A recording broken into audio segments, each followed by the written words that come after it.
Not only is he Professor of Economics at one of the world's oldest and greatest universities, the University of Glasgow, he's not any ordinary professor. He's recognised throughout the land and many lands as one of the finest economic minds of his generation. Please welcome Professor Ronald MacDonald. Well, the title of my little talk tonight is "The Numbers Don't Add Up." As an economist, you'll not be surprised to hear that I'm going to tell you about some numbers.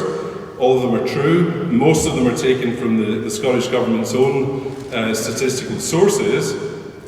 Basically what I want to do is to focus on three key themes, one of which will dominate, and that you'll not be surprised to hear is the currency. But the other two themes I want to major on are also the deficit of a potentially independent Scotland and also the debt it will inherit, and how all these three, the currency, the debt and the deficit, all interplay with each other to result in policies which I would argue will be austerity plus if Scotland becomes independent.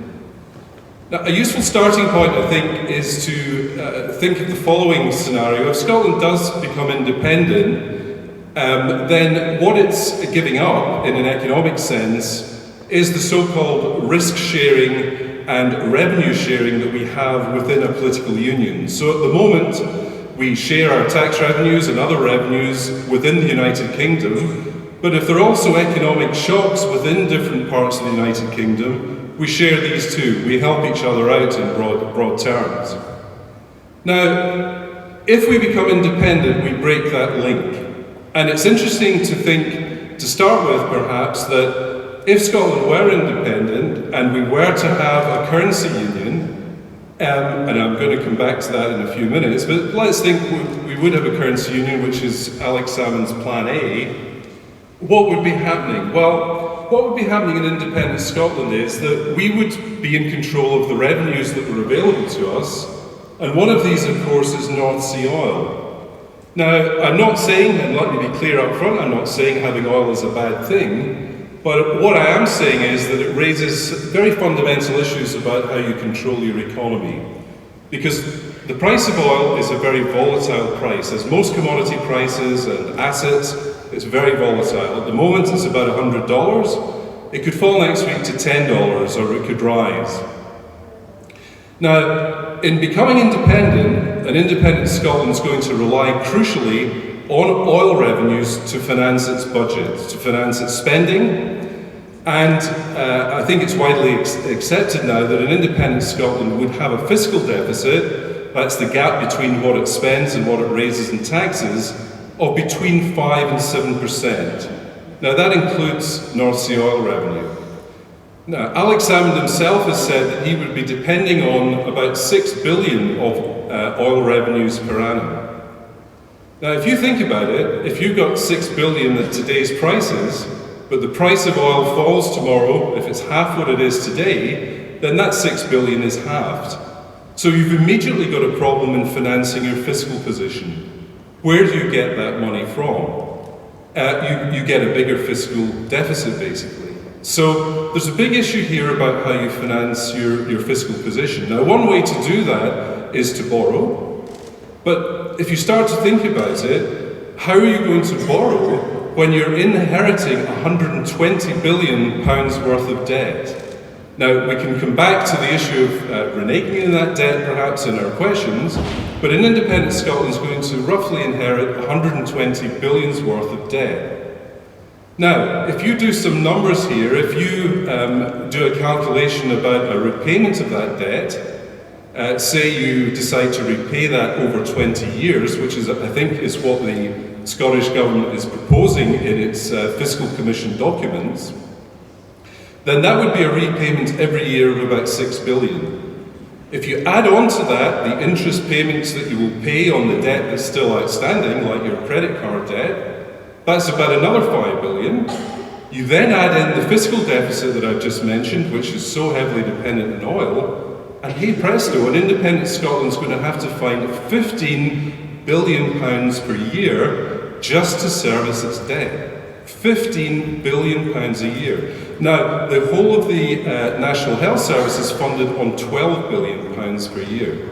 So you can begin to see how fragile funding an independent Scotland is going to be. How are you going to fund these amounts of money? I'd like to also mention another point, and this is another point about numbers, which is very often misunderstood, and this again relates to the issue of oil. Many believe that an independent Scotland would have a balance of payments surplus. That is a false argument.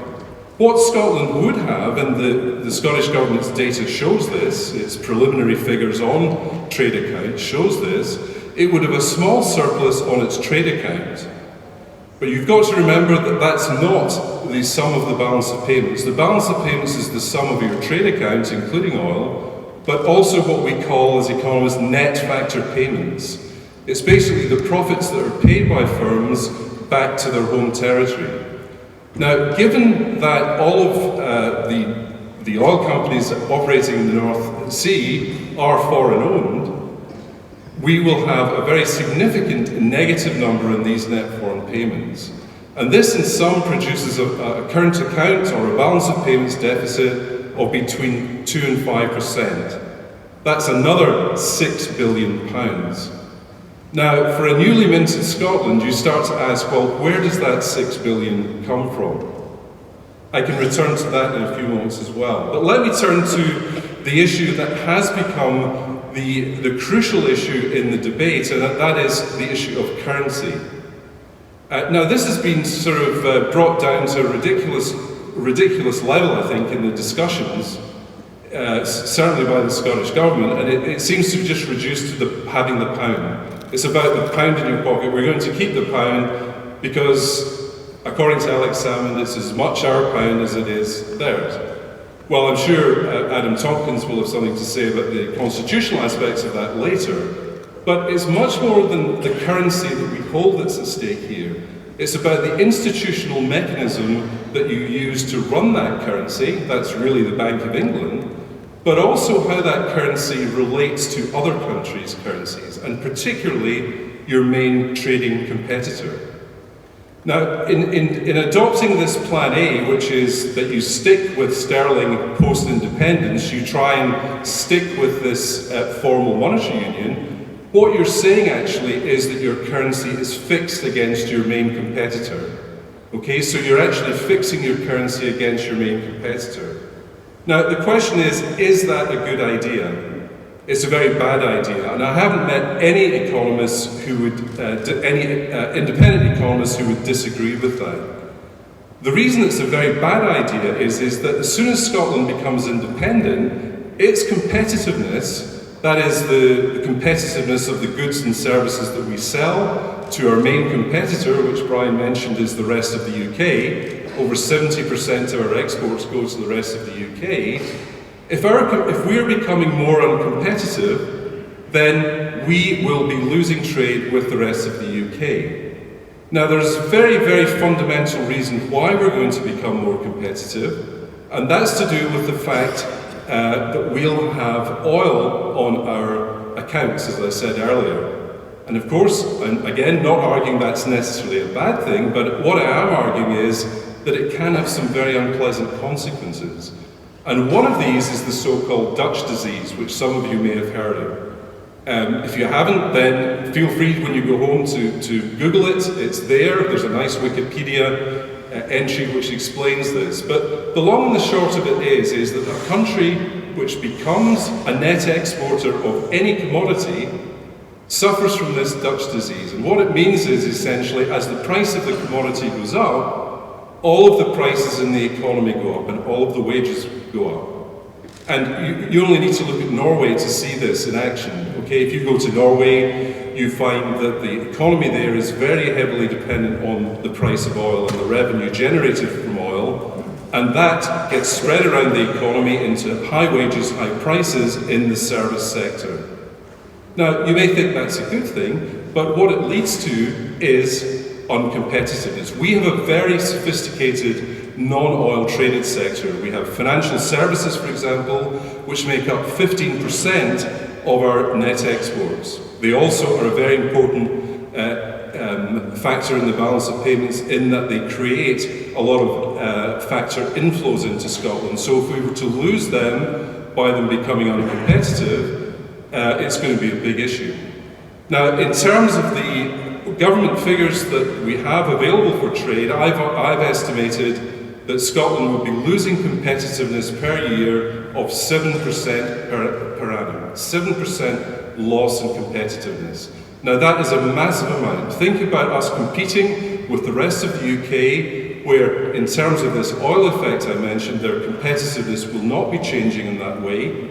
So we're going to have firms basically moving their operations to where they can control their competitiveness. So that's going to imply job losses.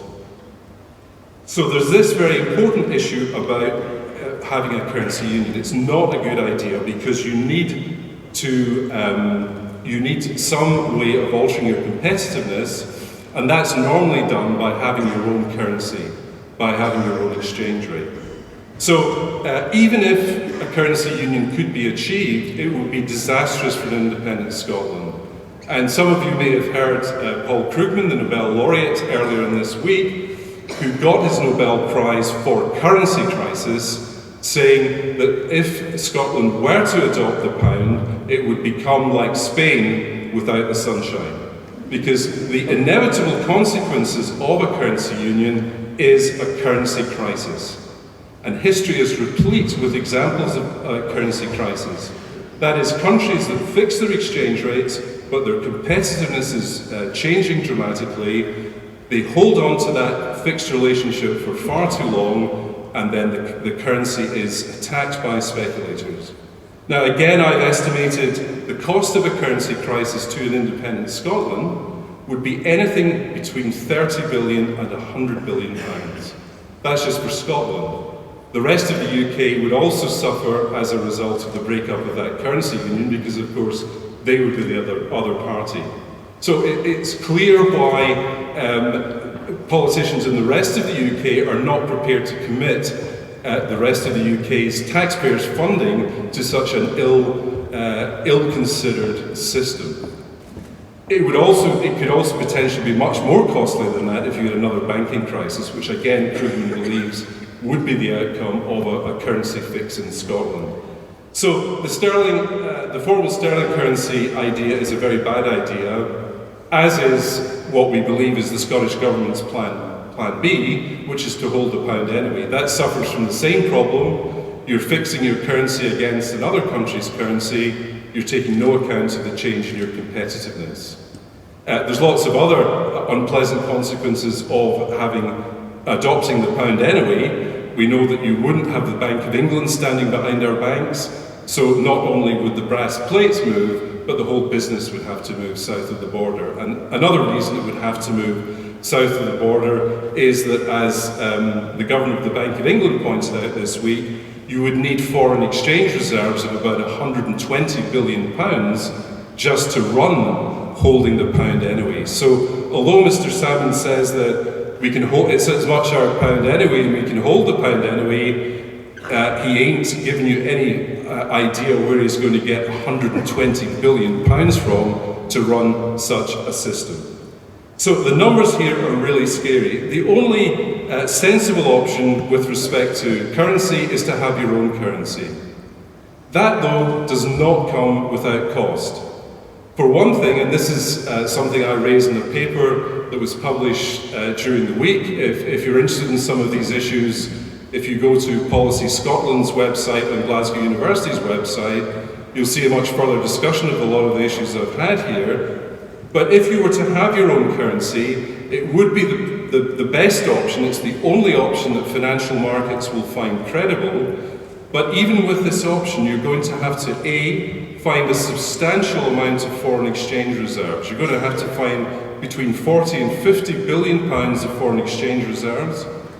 You're going to have to deal with all the redenominations of sterling bank deposits, and there's about 120 billion of these in Scotland alone. And there's lots of other contracts, of course, in sterling you're going to have to address as well. So this is going to be hugely costly. There's going to be a very long transition period. I've said elsewhere that it could be as long as a generation to sort all these issues out. So the bottom line of what I'm saying is that if you believe that becoming independent is going to be cost-free, it ain't. What we're going to have to address the issues I've raised here, raising sufficient foreign exchange reserves, dealing with a debt refinancing each year of £15 billion, and some of the other issues with respect to balance of payments deficits, then you can see that the only way a government could address these is through a severe austerity programme. My own estimates are that you would need to have a fiscal surplus of between 5 and 10% to deal with the issues I've mentioned this evening. 5 to 10%. Now, bear in mind that an independent Scotland is likely to have a fiscal deficit of 5%, so what I'm talking about is moving from that point, minus 5% to plus 5 or 10%. That is a huge, huge change in terms of GDP forgone, in terms of basically dislocation in the Scottish economy. And what you're going to force people to do here, if you've got a fixed exchange rate, is take wage cuts or suffer very high levels of unemployment, as we've seen in Europe recently, in the periphery of Europe, or you'll see a complete meltdown of the economy. And I would argue that's what you will see, because with an independent currency, for example, there would be the classic tendency of an independent government to monetize the debt, and you would see inflation of 100%. That's the kind of example of countries that have been in this position before, and so we'd move from being a very wealthy country, as we're told repeatedly, to being a very poor country very quickly. And I think one very good example of this is Argentina, which was once one of the wealthiest countries in the world, but because it got itself into an ill-gotten exchange rate regime by fixing to the dollar and ignoring the competitiveness changes that were occurring, it became one of the poorest countries in the world. And today, after defaulting in its debt 13 years ago, it's still locked out of international capital markets.